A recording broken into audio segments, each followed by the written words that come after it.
ঢাবিতে 2 শিক্ষার্থী গুলিবিদ্ধ, আহত 5 সাংবাদিক। কোটা আন্দোলনে বিএনপি জামায়াত ঢুকে কর্মসূচি ঠিক করে দিচ্ছে বলছেন পররাষ্ট্রমন্ত্রী। রাজশাহীতে পুলিশকে লক্ষ্য করে ককটেল বিস্ফোরণ, যুবদল নেতা সহ আটক 5। জানাবো 6 শিক্ষার্থী হত্যায় বিচার বিভাগীয় তদন্ত চান জিএম কাদের। এবং সর্বশেষ জানাবো কোটা আন্দোলনকারীদের কর্মসূচি দেখে সিদ্ধান্ত জানাবে বিএনপি ও যুগপৎ আন্দোলনের দলগুলো। এতক্ষণ শুনছিলেন সংবাদ শিরোনাম, এবারে বিস্তারিত। ঢাবিতে 2 শিক্ষার্থী গুলিবিদ্ধ, আহত 5 সাংবাদিক।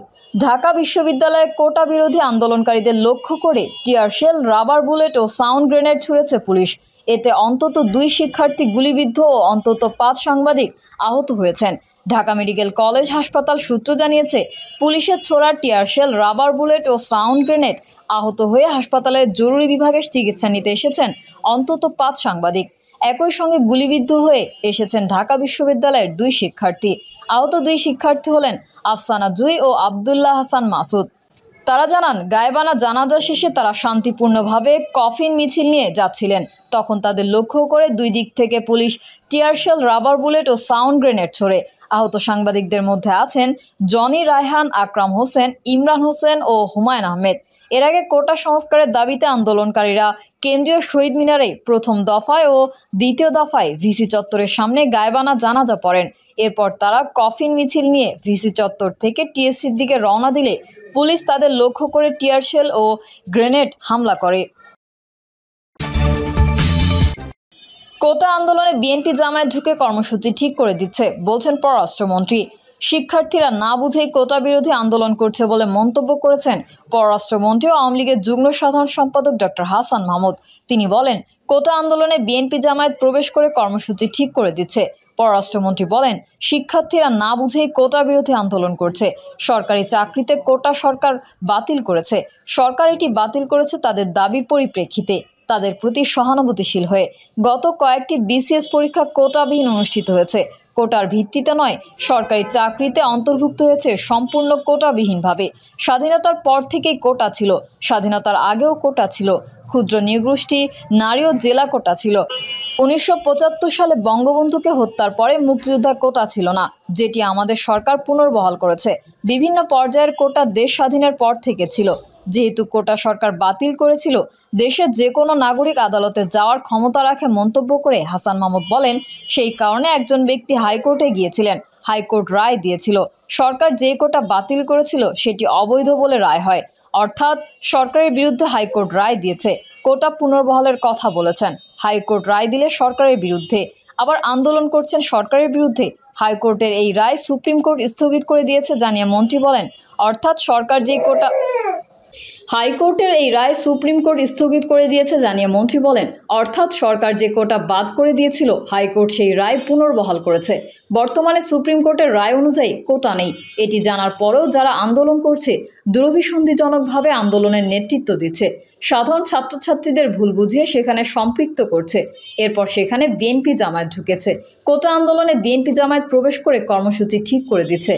তিনি বলেন, 111-এর কুশীলবরা এখনও সক্রিয়, মানে যারা ষড়যন্ত্রকারী।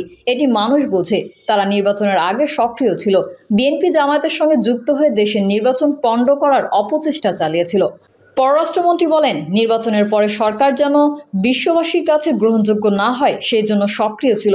সেই চেষ্টায় তারা ব্যর্থ হয়ে সক্রিয় হয়েছে দেশে একটি গণ্ডগোল পাকানোর জন্য। বিএনপি জামায়াতের যেমন আন্দোলন করার কোনো ক্ষমতা নেই, 111-এর কুশীলবদের জনগণের কাছে যাওয়ারও কোনো ক্ষমতা নেই।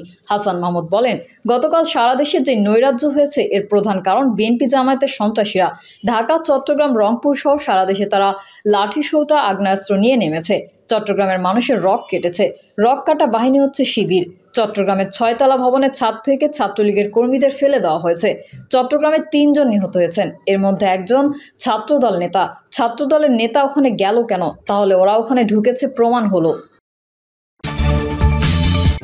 রাজশাহীতে পুলিশকে লক্ষ্য করে ককটেল বিস্ফোরণ, যুবদল নেতা সহ আটক 5। রাজশাহীতে ছাত্রদলের মিছিল থেকে পুলিশকে লক্ষ্য করে ককটেল বিস্ফোরণের ঘটনা ঘটেছে। এ সময় যুবলীগ নেতাকর্মীরা প্রতিরোধে এগিয়ে এলে ধাওয়া পাল্টা ধাওয়া হয়। পরে সেখান থেকে যুবদল নেতা ফয়সাল সরকার ডিকো সহ বিএনপি ও এর অঙ্গ সংগঠনের অন্তত 5 জনকে আটক করে বোয়ালিয়া থানা পুলিশ। প্রত্যক্ষদর্শীরা জানান, বিএনপির কেন্দ্রীয় কর্মসূচির অংশ হিসেবে বুধবার বিকেল 5টার দিকে রাজশাহী মহানগরীর সোনাদিঘি মোড় এলাকা থেকে একটি বিক্ষোভ মিছিল বের করে জেলা ও মহানগর ছাত্রদল। বিক্ষোভ মিছিলটি মহানগরীর সাহেববাজার 0 পয়েন্টের দিকে যাওয়ার চেষ্টা করলে পুলিশ তাদের বাধা দেয়। এ সময় উত্তেজনা সৃষ্টি হলে পরিস্থিতি নিয়ন্ত্রণে আনতে পুলিশ কয়েক রাউন্ড গুলি ছোড়ে। এর জবাবে বিক্ষুব্ধ ছাত্রদল কর্মীরা পাল্টা ধাওয়া দিলে পুলিশকে লক্ষ্য করে কয়েকটি ককটেলের বিস্ফোরণ ঘটায়। তবে এই ঘটনায় আতঙ্ক ছড়িয়ে পড়লেও হতাহতের কোনো খবর পাওয়া যায়নি। এদিকে ছাত্রদলের সামনে প্রতিরোধ গড়ে তুলতে পুলিশের সঙ্গে অ্যাকশনে নামে যুবলীগ নেতাকর্মীরাও। রাজশাহী মহানগর যুবলীগের সাধারণ সম্পাদক তৌরিদ আল মাসুদ রনির নেতৃত্বে যুবলীগ কর্মীরা লাঠিসোঁটা ও দেশীয় অস্ত্রশস্ত্র নিয়ে মহড়া দেয়। এ সময় ছাত্রদল নেতাকর্মী সন্দেহে একজনকে পিটিয়ে আহত করেন তারা। এরপর পুলিশ ও যুবলীগ নেতাকর্মীদের যৌথ মহড়ায় মালোপাড়া 0 পয়েন্ট, বাটার মোড়, গণকপাড়া ও রানীবাজার সহ আশেপাশের এলাকায় ব্যাপক আতঙ্ক ছড়িয়ে পড়ে। এ সময় ওই এলাকায় দোকানপাট বন্ধ হয়ে যায়। পরে বিভিন্ন অলিগলিতে অভিযান চালিয়ে যুবদল নেতা ডিকো সহ 5 জনকে আটক করে পুলিশ। রাজশাহীর মহানগরীর বোয়ালিয়া মডেল থানার ভারপ্রাপ্ত কর্মকর্তা হুমায়ুন কবির জানান, কোনো অনুমতি ছাড়াই ছাত্রদল নেতাকর্মীরা কোটা সংস্কার নিয়ে আন্দোলনকারী শিক্ষার্থীদের পক্ষে বিক্ষোভ মিছিলের চেষ্টা করছিল। এ সময় আইনশৃঙ্খলা নিয়ন্ত্রণে রাখতে তাদের সরিয়ে দেওয়ার চেষ্টা করা হয়। তবে তারা পুলিশকে লক্ষ্য করে ককটেলের বিস্ফোরণ ঘটায়। পরে পুলিশ অ্যাকশনে গিয়ে তাদের ছত্রভঙ্গ করে দেয়। ঘটনাস্থল থেকে কয়েকজনকে আটক করা হয়েছে। পরে তাদের ব্যাপারে বিস্তারিত জানানো হবে বলে জানান এই পুলিশ কর্মকর্তা। 6 শিক্ষার্থী হত্যায় বিচার বিভাগীয় তদন্ত চান জিএম কাদের। গতকাল কোটা সংস্কার আন্দোলনে অংশ নেওয়া 6 শিক্ষার্থীর মৃত্যুতে গভীর শোক, দুঃখ ও ক্ষোভ প্রকাশ করেছেন সংসদের বিরোধী দলীয় নেতা ও জাতীয় পার্টির চেয়ারম্যান জিএম কাদের। একই সঙ্গে প্রতিটি হত্যাকাণ্ডের ঘটনায় বিচার বিভাগীয় তদন্ত কমিটি গঠনের দাবিও জানান তিনি। জিএম কাদের বলেন, ছাত্রদের কোটা সংস্কার আন্দোলনের দাবি যৌক্তিক, তাদের এই যৌক্তিক দাবি মেনে নিতে হবে। শোক বার্তায় বিরোধী দলীয় নেতা বলেন, রংপুর বেগম রোকেয়া বিশ্ববিদ্যালয়ের ইংরেজি বিভাগের ছাত্র আবু সাইদ শান্তিপূর্ণভাবে অহিংস প্রতিবাদ চালিয়ে যাচ্ছিলেন। তখন ঠান্ডা মাথায় একের পর এক গুলি করে তাকে নির্মমভাবে হত্যা করেছে পুলিশ। এই নির্মম হত্যাযজ্ঞের ভিডিও বিশ্ববাসী দেখেছে। তিনি বলেন, কোটা পদ্ধতিতে নিয়োগ পাওয়া সরকারি দলের আনুগত্যে অন্ধ ও অনুপযুক্ত আইনশৃঙ্খলা বাহিনীর সদস্য এবং সন্ত্রাস ছাত্রলীগ ও যুবলীগ নির্বিচারে হামলা করেছে আন্দোলনরত নিরীহ ছাত্রদের ওপর। গণমাধ্যমের একাধিক রিপোর্টে প্রকাশ, আইনশৃঙ্খলা রক্ষাকারী বাহিনীর সামনে আগ্নেয়াস্ত্র বের করে সরকার দলের অঙ্গ সংগঠনের অস্ত্রধারী সন্ত্রাসীরা ছাত্রদের ওপর গুলি করেছে, কিন্তু অবৈধ অস্ত্রধারীদের বাধা দেওয়া হয়নি বা গ্রেফতার করা হয়নি। রাতের আধারে বিভিন্ন বিশ্ববিদ্যালয়ের ক্যাম্পাসে নিরীহ ছাত্রীরাও রেহাই পায়নি এসব নরপশুদের নির্যাতন থেকে। বিবৃতিতে জাতীয় পার্টির চেয়ারম্যান বলেন, প্রতিবেশী দেশ শ্রীলঙ্কায় কিছুদিন আগে ব্যাপক আন্দোলন হয়েছে। সেই আন্দোলনে আইনশৃঙ্খলা বাহিনী দরকারের বেশি শক্তি প্রয়োগ করেনি বোঝা যায়। কেননা শ্রীলঙ্কায় এত বড় আন্দোলন হলো কিন্তু কোনো মায়ের কোল খালি হয়েছে বলে শুনিনি। তিনি বলেন, আইনের শাসন এবং ন্যায় বিচার ভিত্তিক সমাজ গঠনের জন্য সশস্ত্র সংগ্রামের মাধ্যমে আমাদের বাংলাদেশ স্বাধীন হয়েছে। দুঃখজনক হলেও সত্য, আমাদের দেশে অন্যায়, অবিচার ও অত্যাচার ভিত্তিক সমাজ ব্যবস্থা চালু হয়েছে। চলছে দুষ্টের পালন আর সৃষ্টের দমন। এক শ্রেণীর মানুষ এখন আইনের ঊর্ধ্বে অবস্থান করছে। শাসক শ্রেণী আইনের প্রয়োগ ও বাস্তবায়ন নিয়ন্ত্রণ করছে। প্রিয় দর্শক, এই ছিল এখনকার সর্বশেষ সংবাদ। আপডেট সংবাদ পেতে চ্যানেলটি সাবস্ক্রাইব করে বেল আইকনটি ক্লিক করুন।